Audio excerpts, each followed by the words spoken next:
It was just another ordinary day for Farmer John, until he found a stranger wandering along his property, hungry and lost. But what would happen after that meal would change both of their lives forever. Would you risk everything for a stranger, not knowing the consequences? What if that one act of kindness could turn your life upside down? It had been a long, tiring day for John. The sun was low, casting long shadows over the hills, as he worked the last of his field, hoping to finish before nightfall. The smell of freshly plowed earth filled the air, and the rhythmic sound of his boots crunching the soil echoed around the quiet farm. This was his life, simple, peaceful, and steady. Little did he know that peace was about to be disturbed by someone who would change everything. John had always been alone.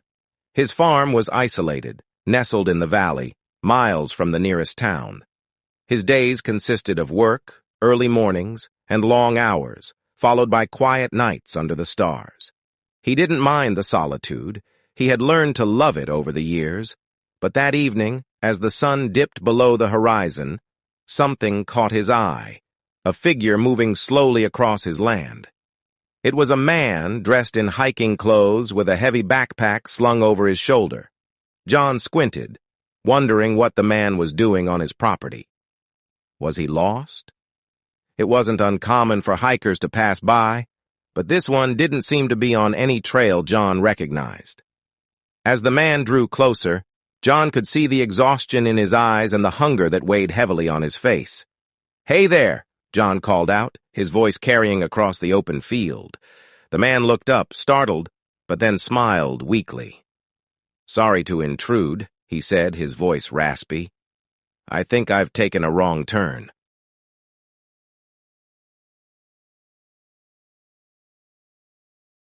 John waved him over. "No problem.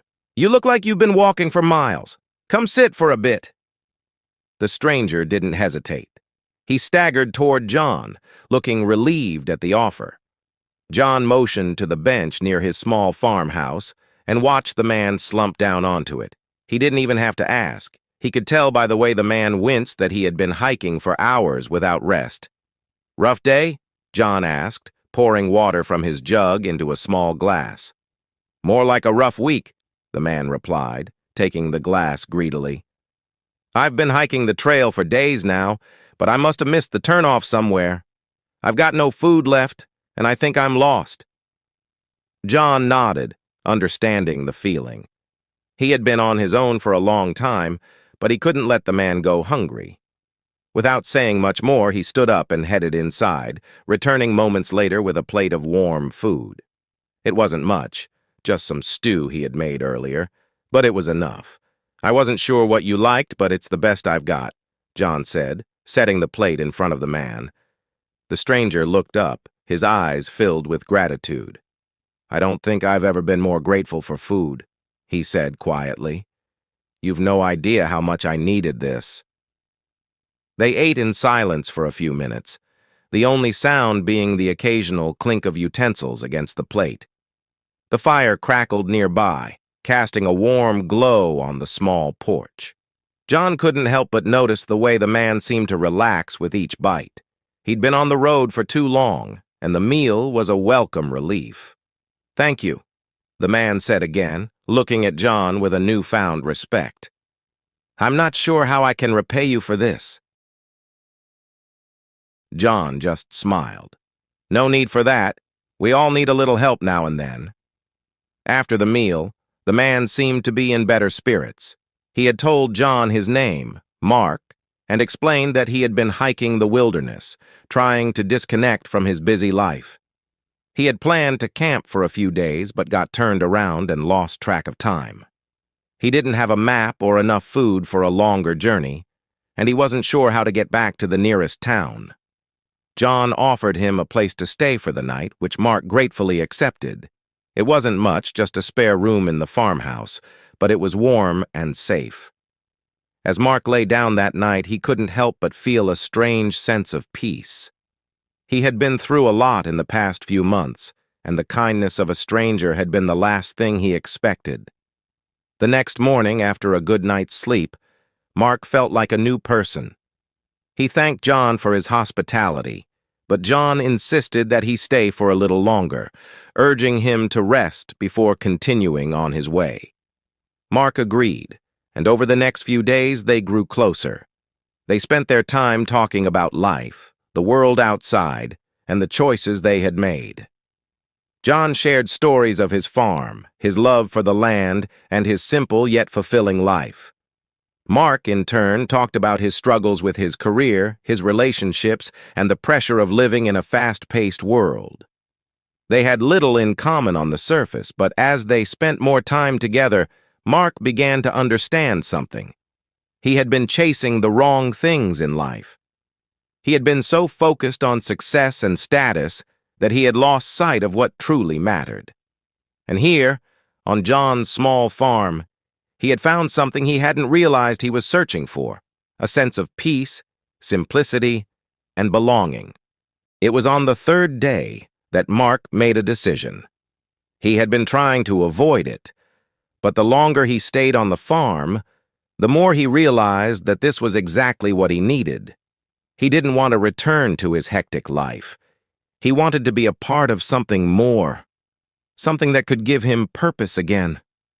I can't explain it, but I feel like I'm meant to stay here, Mark said to John one evening, sitting outside as the sun set.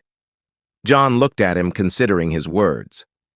I didn't think you'd want to stay, he said honestly, but I can't say I'd be against it. Mark nodded, looking out over the fields. I've been running away from the wrong things for too long. I want to help you with the farm. I want to learn from you. John smiled, a slow, knowing smile. Well, it's not an easy life, but it's an honest one. If you're serious about it, I could use the help. Mark's heart lifted. This was it, the beginning of a new chapter. Mark's decision to stay on the farm wasn't an easy one. He had a life back in the city, a career, a future that many would envy. But as the days turned into weeks, he couldn't ignore the pull of something deeper. It wasn't just the peace he felt on the farm, or the simplicity of the work. It was the sense of purpose he had been missing all along. The next few months were full of challenges. Mark had no experience with farming, but John was patient, teaching him the ropes, one step at a time. He learned about the land, the seasons, and the hard work it took to make a farm thrive. At first, it was exhausting, but Mark found satisfaction in the work, something he had never experienced in his corporate life. He had been so used to chasing after promotions, deadlines, and business meetings that he had forgotten the joy of manual labor, of creating something with his own. One of the biggest changes Mark noticed was how connected he felt to everything around him.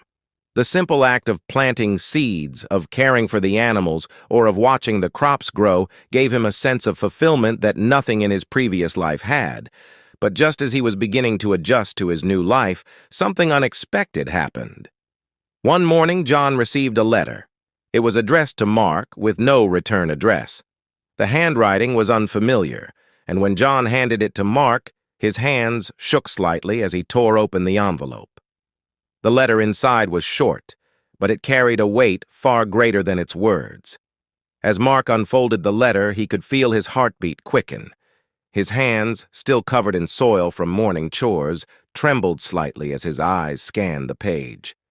The letter was from his old boss. Mark, I hope this letter finds you well.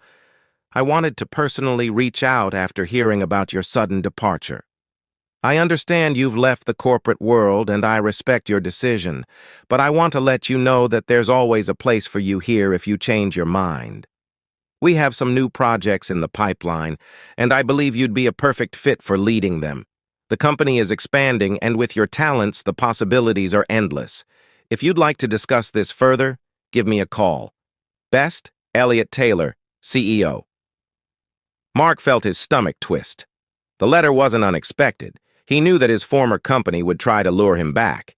But reading those words, those promises of success and comfort, caused a deep inner conflict. Here, on the farm with John, he had found peace. It was slow, quiet, and full of purpose. but it was the complete opposite of the fast-paced, high-stress life he had once known. "What's the matter?" John asked, noticing Mark's sudden stillness. "Is everything okay?" Mark looked at the letter again, then at the calm, peaceful landscape surrounding them. He knew he couldn't go back, but the temptation to return to his old life was strong. "I've got an offer," Mark said slowly, his voice barely above a whisper. "From my old company. They want me back. They've got big projects lined up. They want me to lead." John nodded, not reacting immediately. He had known that Mark's past would eventually catch up with him. The world he had left behind was full of opportunity, but also full of pressure and expectations. The question was whether Mark wanted to go back to that life.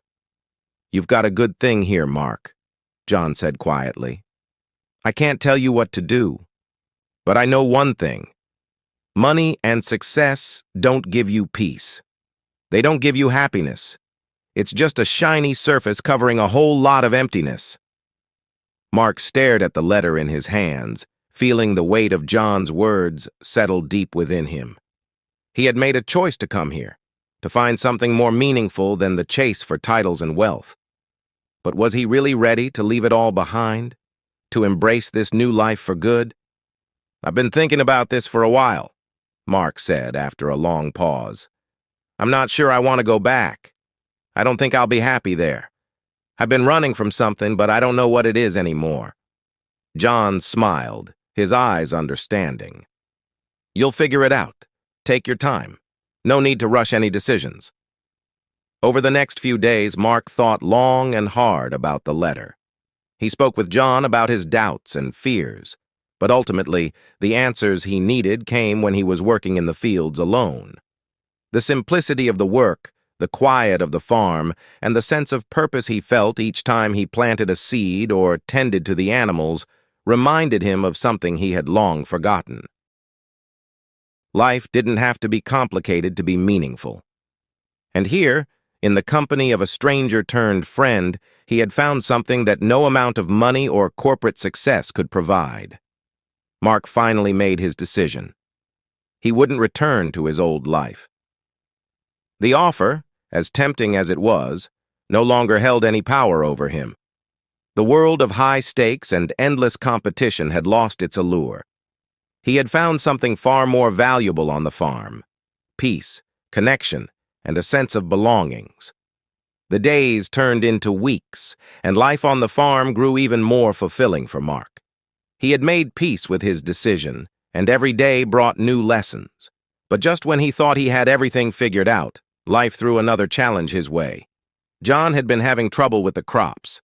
There had been a drought that season, and the land wasn't producing as it usually did. Mark could see the strain it was putting on John, and he knew that if things didn't improve, they might not be able to make it through the winter. The work was harder now, and the stress was beginning to show on John's face. One afternoon, as they worked in the fields, John stopped and wiped his brow. He looked tired in a way that went beyond physical exhaustion. "I've been thinking," John said, his voice heavy. "I'm not sure how much longer I can keep this place running. The drought's been rough and the crops aren't looking good. I don't know if I'll be able to afford the repairs on the barn, let alone buy new seeds for next season." Mark paused, considering his words carefully. This was the test he had been waiting for. The moment when his choice to stay would truly be put to the test. It was one thing to live on the farm and work with John, but now they were facing real adversity. This was the moment that would define their future.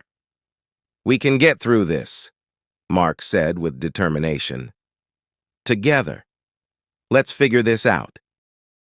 For the next few weeks, Mark and John worked tirelessly, doing everything they could to keep the farm running. Mark used his knowledge of technology and business to help John find new ways to cut costs and maximize their resources.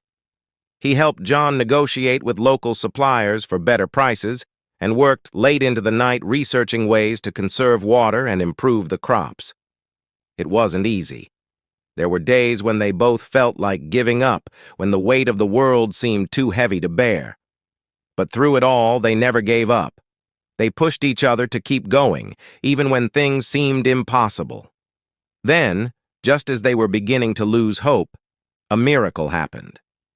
One morning, Mark woke up early to find that the skies had opened up and the rain was pouring down. It wasn't just a drizzle, it was a full-on storm. Mark ran outside to see the fields soaking in the water, the soil beginning to absorb the much-needed moisture. It wasn't a permanent solution, but it was enough to give them hope.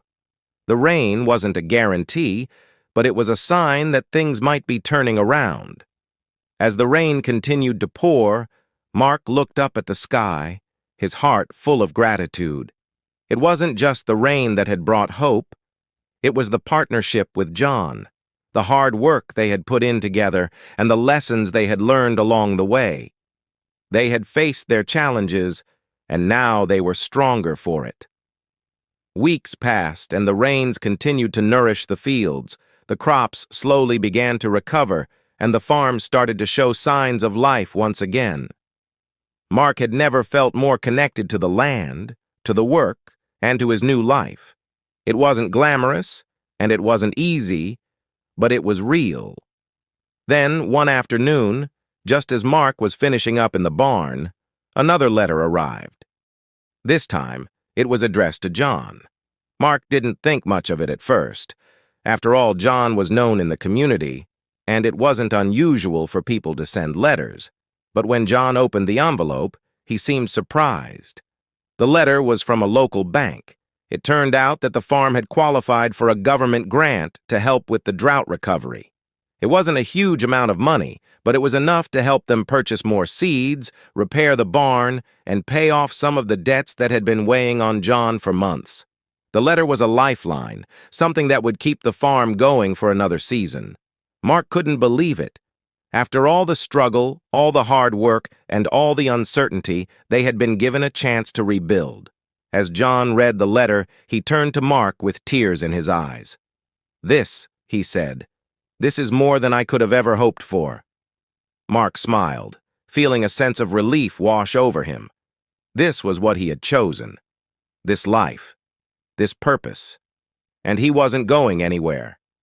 Months later, the farm was thriving. The crops had recovered, and business was picking up.